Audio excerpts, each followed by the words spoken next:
What's up, everybody? It's George again, back at it. We are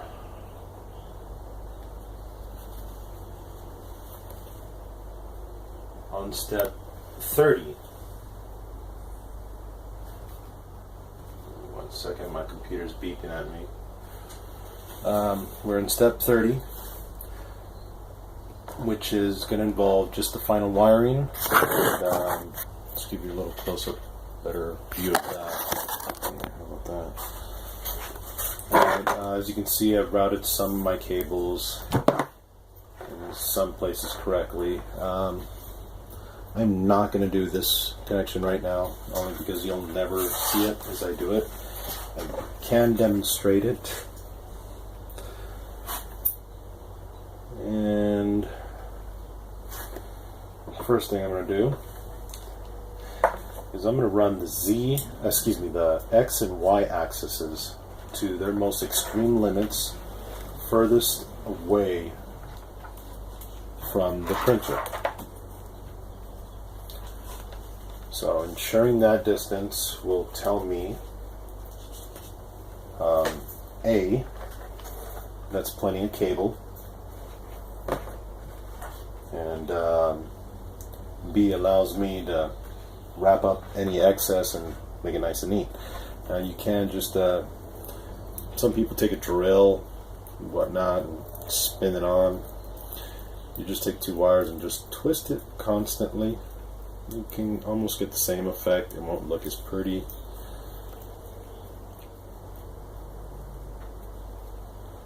It does look kind of uniform, nice. So, anyways,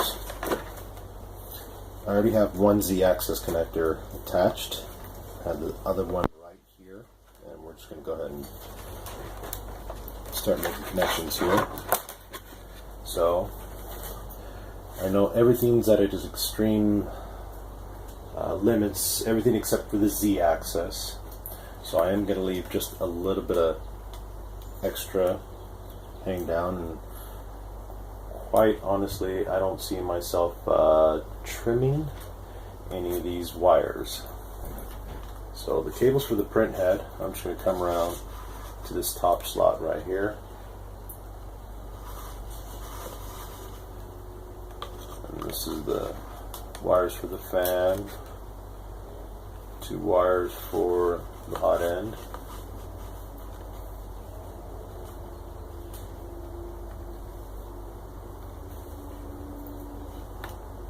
So now we're missing one more cable,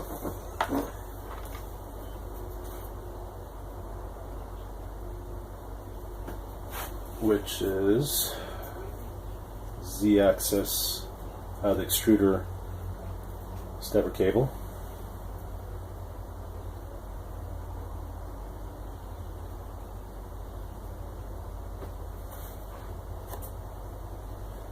Based off the length, I'm going to reroute the wires underneath the top code piece, but over the whole entire carriage assembly. And again, I'm calling this the carriage, the X-axis that carries everything together. So, keeping everything together in one shot like so. Feed these wires in.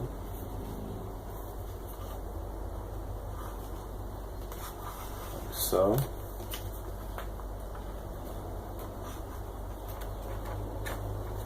Okay. Now we're just going to go ahead and make a connection for the extruder, the Molex connector. And the extruder goes all the way to the very far left.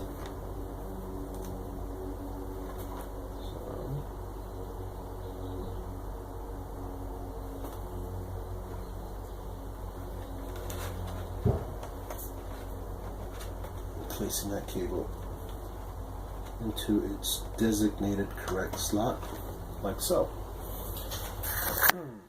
Now, as you can see, you can't really see it, the plate's in the way, so my apologies. I'll just get a little close-up of it every time. There's cable going there. Alright.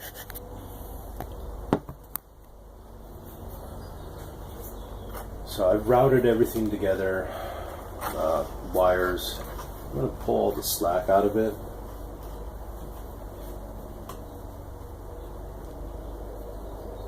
I'm going to wrap it, some of this later, this Spiral-loom cable keeper. For now, we're going to skip that step. We're just going to go straight to the connections. We are missing one thermistor connection, I believe. Yes, we are.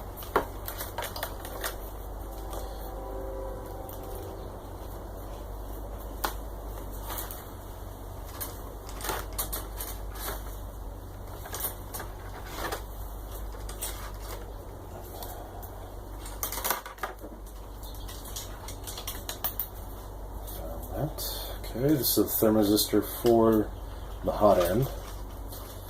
Bring that down. Okay. Our hot end cable's there. The y-axis, the bed, I've already placed it to its extreme furthest point. I'm going to use the lower portion. I routed these cables. Let me focus in over here. Now, routed these cables down below, underneath, and then out to this side. And the reason for that is, as the bed comes in and out, I want the cables to flex in here where it's got more room to move, versus trying to be pinched up and pulled against here. So it's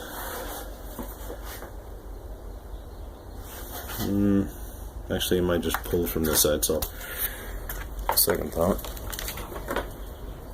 So again, this is preference. My preferences would be to keep the wires out of the way and keep them safe. Can't really see the camera right now, so sorry. It's a bad shot. So these cables we're going to route just below here.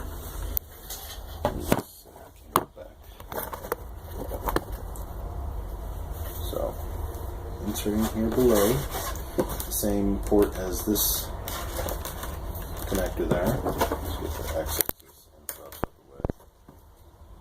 Fan out the way. X-axis cables.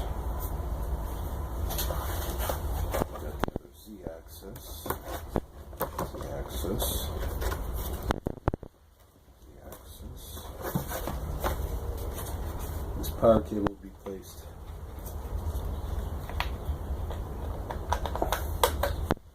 here, like so. So keep that in mind when you're routing your cables. Meanwhile, I shall continue feeding these above the smooth rod,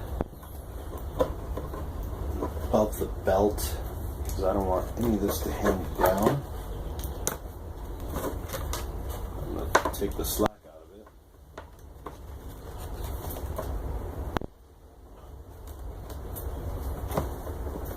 Okay.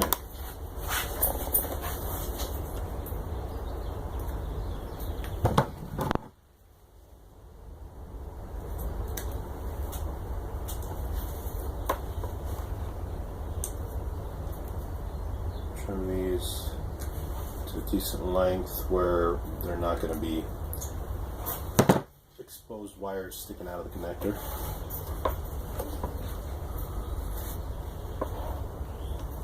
Now in this case I will be using a pair of tweezers and a small screwdriver. So Craftsman Stanley.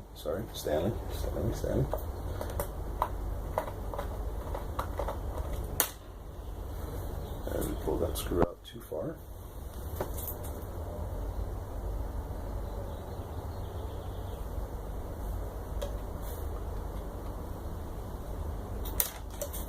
You know what? Let's just skip that step for now. I'm going to go ahead and finish all these other easy connections. So on the x-axis, when you make your connections,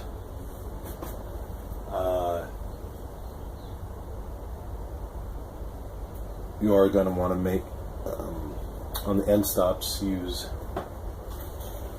let's see if I can zoom in on this picture right now.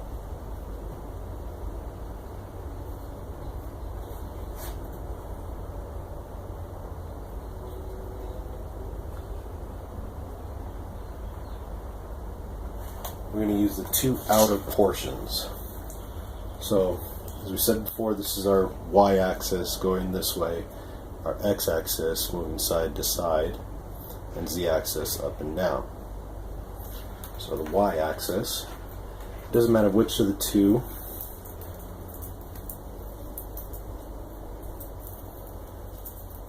I'm going to twist these wires up a little bit.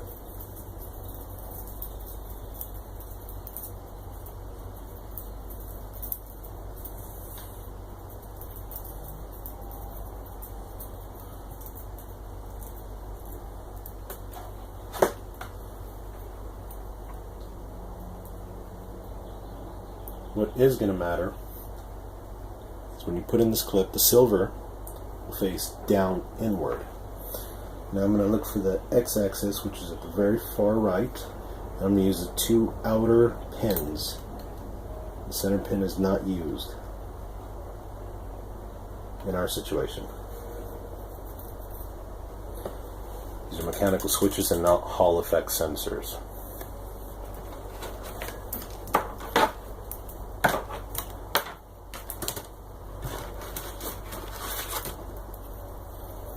I'll go ahead and move on to the y-axis right now.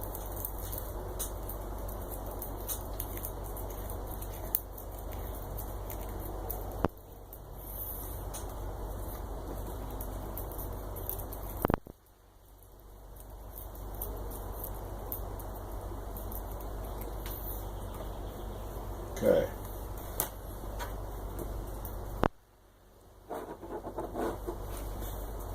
Again, silver facing inward, that's where the notch is going to go.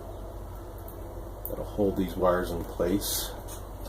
And again, we are going to the outer right pin and outer left pin, not touching the center pin, that 3-pin connector.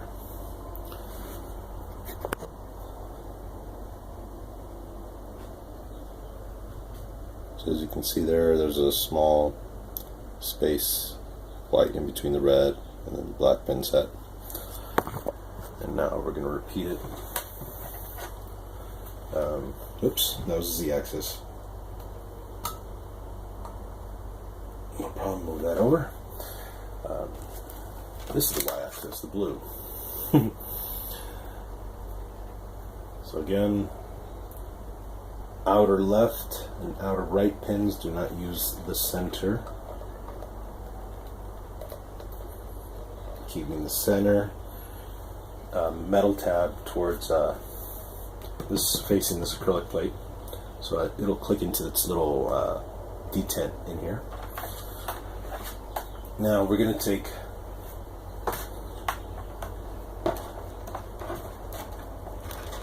the other z-axis stepper motor, attach that. Just a moment. Clean up some of my wires here.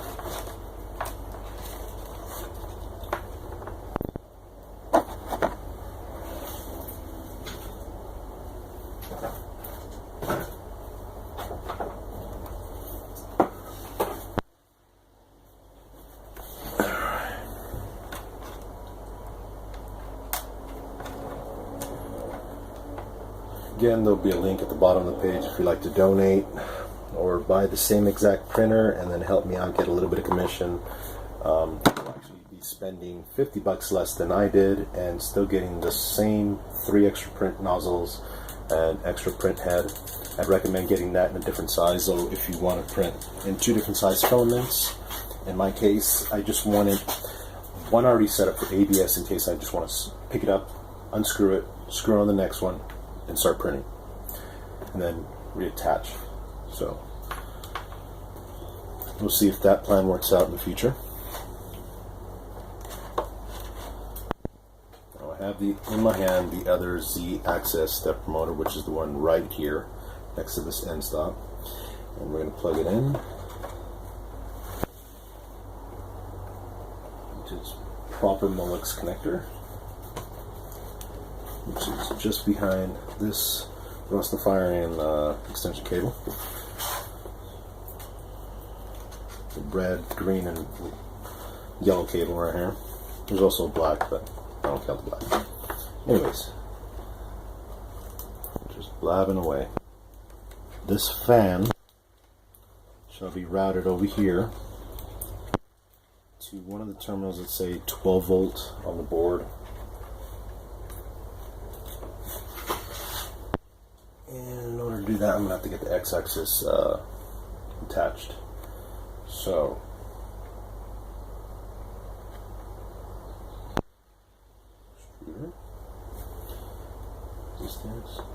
this is the Y. Oh, it's way over here. So I'm going to take the X-axis.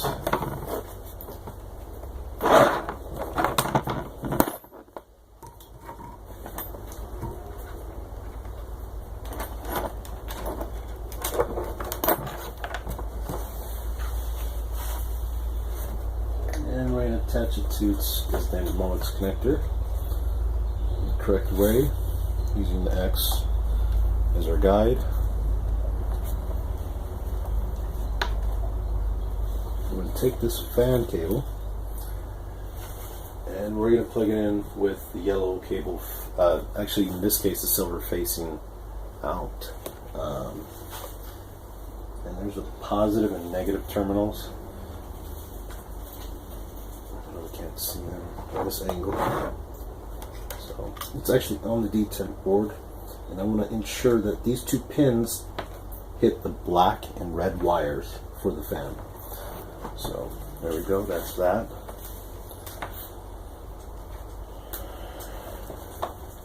We're on to one of the final connections here.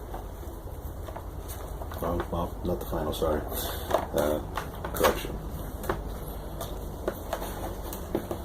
The last stepper motor, which is the X-axis, excuse me, Y-axis in this book.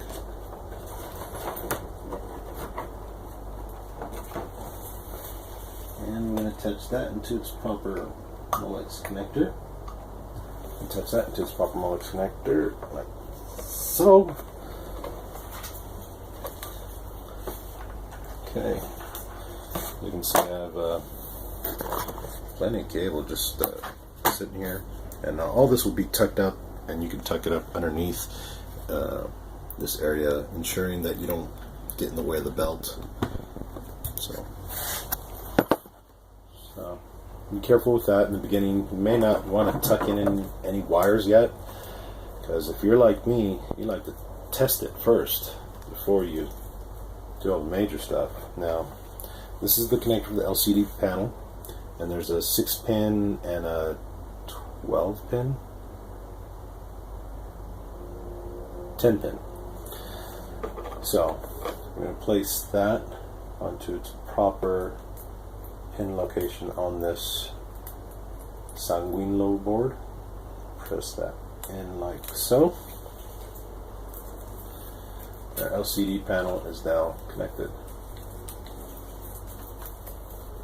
Now let's just tuck away some of this extra ribbon cable at the top like so.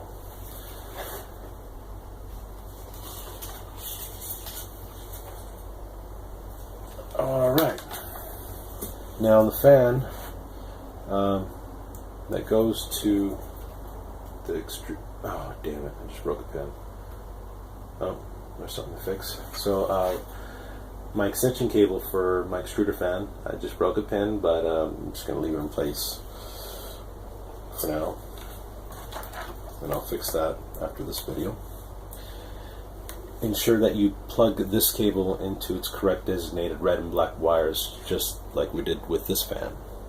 So now this cable we're going to bring it around to the extruder side, where there's another positive and negative symbol, and ensuring positive is in the correct location.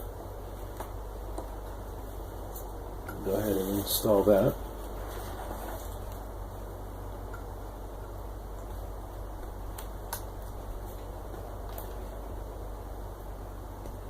Like so.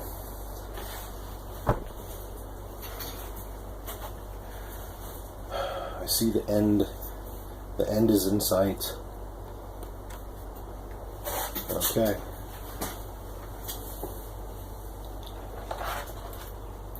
We're going to take our extruder thermocouple wire, and there's a little etching on here. It says Xed and bed.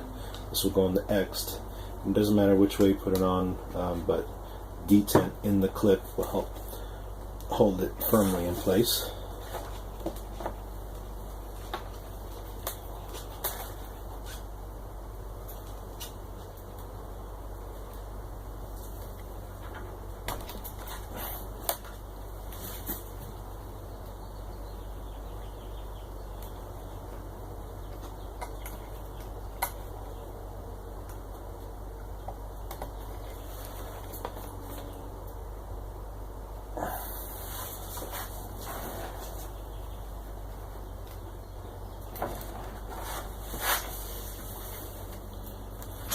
Okay, now we're going to take the cable thermocouple for the heat bed, attach that. I actually grabbed the wrong one earlier, so just correct that real quick.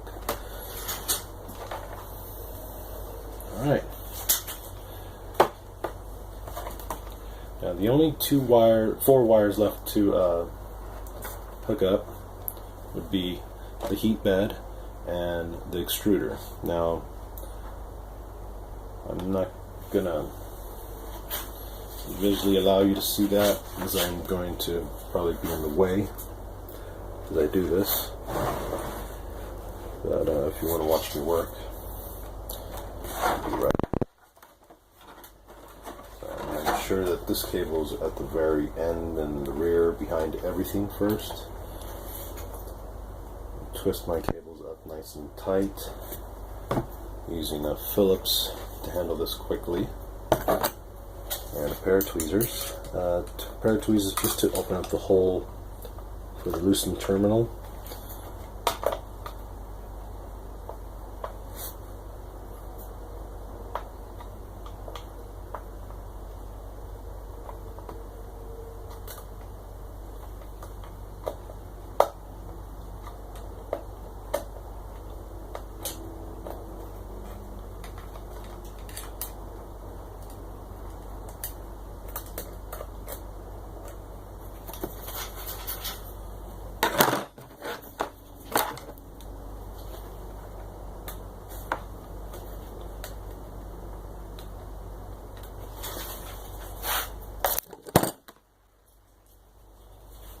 Now, when you loosen these terminals, there'll be a small metal tab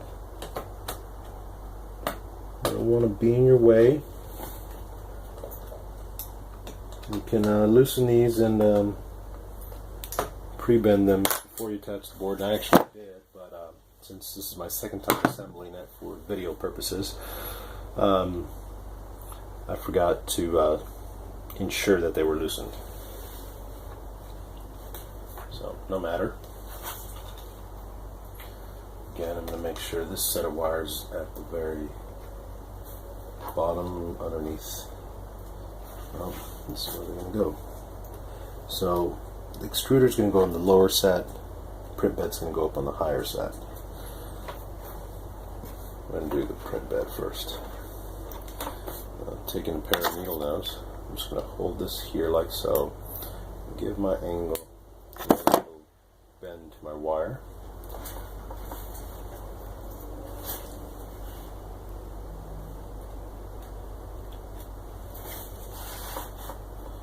Place that into the terminal.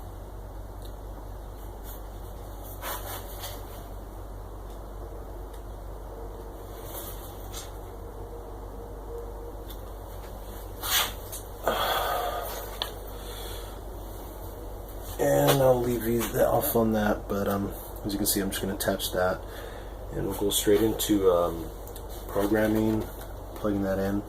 Once you do have these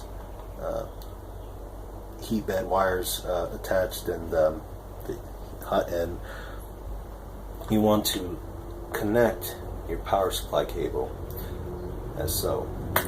Now, in my case, the way I mounted the board, because there's many options of mounting it and how you put it on, I'm mounting it like this, right side up. So this little locking clip deal will be facing towards the rear. Okay, so again, y'all have a God bless day. Have a great one, and it's nice to see this thing finally done. It was in the scope last night, technically this morning at 4 in the morning. Electronics just seem to stimulate my brain where I can't even sleep. I have an idea and I need to do something, write it down or draw a picture of it or something. So, since I'm an inventor by nature, this will get me a lot quicker to those inventions a lot quicker and with less hassle, and also privacy. If you want to try to patent something maybe in the future, whatnot, you got to be careful. If you put stuff on YouTube, people are going to want to take your ideas. It's one way of doing a poor man's patent. So, y'all have a good one. And I'm going to finish this up and get back to you with some of the computer programming. Have a good one.